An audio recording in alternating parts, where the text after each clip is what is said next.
اگر کوئی 3 قرآن پاک کا ختم کرتا ہے تب تو بہت اچھی بات ہے، لیکن ایک تو لازمی سمجھ لیں ہم۔ جب تک ہم لوگ یہ نہیں سمجھیں گے یہ فرض ہے، لازم ہے، یہ چھوڑ دوں گا تو میرا رمضان برباد ہو جائے گا، اس جذبے کے ساتھ کریں گے تو کام ہوگا، یاد رکھیے۔ ڈھیلے پن کے ساتھ پڑھ لیا نا زیادہ پر آپ دیکھیں گے کل تو نہیں ہو سکے گا، بالکل نہیں۔ تجربہ کر کے آپ دیکھ لیجیے، لازم کر لیجیے، اور یہ طے کر لیجیے کہ اگر آج مثلاً نہیں ہو سکا ظہر میں 15 منٹ دے دوں گا یا عصر میں 15 منٹ دے دوں گا تاکہ پارا مکمل ہو جائے۔ پارا نہیں ہوگا رمضان کی قدردانی نہیں ہوگی، اللہ تعالیٰ پکڑے گا، میرا معمول ناقص رہ جائے گا، اللہ کو کیا منہ دکھاؤں گا۔ عالم یہ ہے، ہم ملازمین کو دیکھتے ہیں کہ پے سلپ آتی ہے تو 20 روپے کیوں کم ہے، 50 روپے کیوں کم ہے، جا کے اکاؤنٹنٹ سے پوچھتے ہیں کیوں کم ہے، ارے صاحب وہ فلاں چیز کٹ گئی آپ کی۔ اجر میں نہیں پوچھتے اللہ تعالیٰ سے، اللہ اجر کیوں اتنا کم ہو گیا؟ اس لیے کم ہو گیا کہ اس دن تو قرآن مجید چھوڑ کر بازو والے سے بات کرتے بیٹھ گیا تھا، آدھا ہی پارا پڑھا، آدھا گپ شپ میں اڑا دیا۔ تو یہ کوتاہیاں جو ہوتی ہیں، ان کوتاہیوں پر ہم ضرور قابو پالیں، اور رمضان کی تیاری کے معنی یہ ہے کہ ہم یہ تہیہ کر لیں کہ کم سے کم علی الاقل کہہ رہا ہوں میں، یہ پاسنگ مارکس ہے کہ ایک قرآن مجید تو ختم کرنا ہے، ورنہ اگر آپ کو فرسٹ ڈویژن آنا ہے تو 3 قرآن پاک ختم کر لیجیے، ماشاءاللہ، اس سے اچھی اور کیا بات ہوگی۔ اور ہم نے بعض اہل اللہ کو دیکھے، میں نام بھی بتا دوں گا، مجھے نام بتانے میں کوئی شرمندگی نہیں، کہ میرے استاد محترم مولانا سید ابو الحسن علی ندوی رحمۃ اللہ علیہ لگاتار تلاوت کرتے تھے، ظہر تک تھک جاتے تھے، چونکہ میں نے ان کو 85 سال کی عمر میں دیکھا، 80s میں تھے وہ، تو حلق جو ہے جواب دینے لگتا تھا، تھک جاتے تھے، 12 ساڑھے 12 بجے قرآن، اس زمانے میں کیسٹ چلتی تھی، یہ سب فون وون تھے نہیں، تو ٹیپ ریکارڈر منگا کر قاری صاحب کی کیسٹ لگا کر تلاوت کلام پاک زور تک سنتے رہتے تھے۔ ارے اتنا پڑھ لیا، ریلیکس ہو جائیے، اب آپ کچھ بات چیت کیجئے، کوئی گپ شپ نہ ہو، ٹیپ میں تلاوت شروع ہو گئی، کم سے کم ایک پارہ سن لیا اس۔ یہ شغف تھا اہل اللہ کا قرآن مجید سے، اور اسی وجہ سے بعض اہل اللہ ایسے بھی ہیں جن کے بارے میں نے سنا کہ کم سے کم 10 قرآن پاک رمضان المبارک میں ختم کر لیتے ہیں۔ آپ کو ہو سکتا مبالغہ لگے، لیکن جب ان کے ساتھ رہنا ہوا تو اندازہ ہوا کہ یہ ممکن ہے، یہ کرتے ہوں گے، کیونکہ ان کا عالم یہ ہے کہ مثلاً ان کو سواری پر بیٹھ کے جانا ہے اور 40 منٹ لگیں گے وہ جہاں سے نکلے اور جہاں پہنچنے میں، تو وہ 40 منٹ انہوں نے ایک بھی جملہ نہیں کہا سوائے رکو چلو، باقی تلاوت۔ حافظ ہیں، تلاوت کرتے رہے، 2 پارے کر لیے ہوں گے، واپسی میں 2 پارے کر لیے، 4 پارے ہو گئے ہوں گے، رات میں تہجد میں 2 پارے۔ تو مبالغہ نہیں لگتا مجھے جب میں نے دیکھا ان کو کہ اہتمام ہے، اہتمام، یاد رکھیے دل جمعی کے ساتھ آپ جس کام پہ لگ جائیں گے انشاءاللہ اللہ تعالیٰ اس میں بڑی برکت دے گا، بڑی برکت دے گا۔ لہذا اللہ تعالیٰ ہم سب کو توفیق دے کہ ماہ مبارک آ رہا ہے، اللہ تعالیٰ خوب اچھی صحت دے تاکہ ہم خوب عبادت کر سکیں۔ اللہ تعالیٰ میں آپ کے لیے کھل کے دعا کرتا ہوں خوب اچھی افطاری دے، خوب اچھی سحری دے تاکہ تقویت ہو اور خوب عبادت کر سکے۔ نیت عبادت کی ہو، نیت وقت برباد کرنے کی نہ ہو۔ اچھا ایک بات اور یاد رکھیے، ہم لوگ سائیکالوجیکلی ذرا سا دھوکہ دے لیتے ہیں اپنے آپ کو، کہ ہم سمجھتے ہیں ہم 1 گھنٹہ عبادت کیا، لیکن اس 1 گھنٹے میں کبھی کبھی 30 منٹ 35 منٹ ڈنڈی مارتے ہیں، ادھر ادھر کی باتیں کرتے ہیں، یہ وہ کام کرتے ہیں۔ عبادت کے معنی عبادت ہے۔ بازو آ کے جو بیٹھا اس کی خیریت مت پوچھیے، خیریت ہے تبھی تو آ کے بیٹھا اور مسجد میں نماز پڑھنے کی۔ بہو آ گئی کہ امریکہ سے، ضرورت نہیں، آنا ہے تو آئے گی، نہیں آنا ہے تو نہیں آئے گی، آپ اپنا کام کریے۔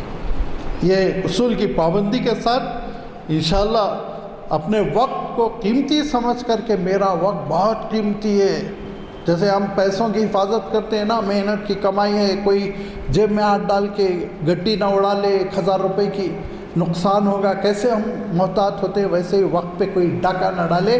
یہ وقت اللہ تعالیٰ کو میں نے دے دیا، اب اللہ تعالیٰ کے وقت میں کسی کی مداخلت میں پسند نہیں کرتا۔ وقت میرے پاس بھی نہیں ہے، مجھے جلدی ایک جگہ جانا ہے، ورنہ میں حضرت داؤد علیہ السلام کا قصہ سناتا کہ محراب میں جب وہ نماز پڑھ رہے تھے اور ایک ججمنٹ کرنا پڑا، 2 لوگ جھگڑا لے کر آگے فیصلہ کرنے میں جو آپ کا وقت گزرا وہ نیکی کا وقت تھا، لیکن حضرت داؤد علیہ السلام نے رو رو کے استغفار کیا اور کہا مولا جو وقت آپ کو دے دیا تھا وہ وقت میں یہ انسانوں نے مداخلت کر دی۔ نبیوں کا حساس پر سینسیٹیو، یہ کیفیت اللہ تعالیٰ ہم سب کو نصیب کرے اور ہم سب کو آنے والے مہینے کی قدردانی کی توفیق عنایت فرمائے، اور اللہ تعالیٰ ہم سب کی مقبولیت کا ذریعہ بنا دے، اس ماہ کو ساری امت کے مسائل اس ماہ کے ذریعے حل کر دے۔ وآخر دعوانا ان الحمد للہ رب العالمین۔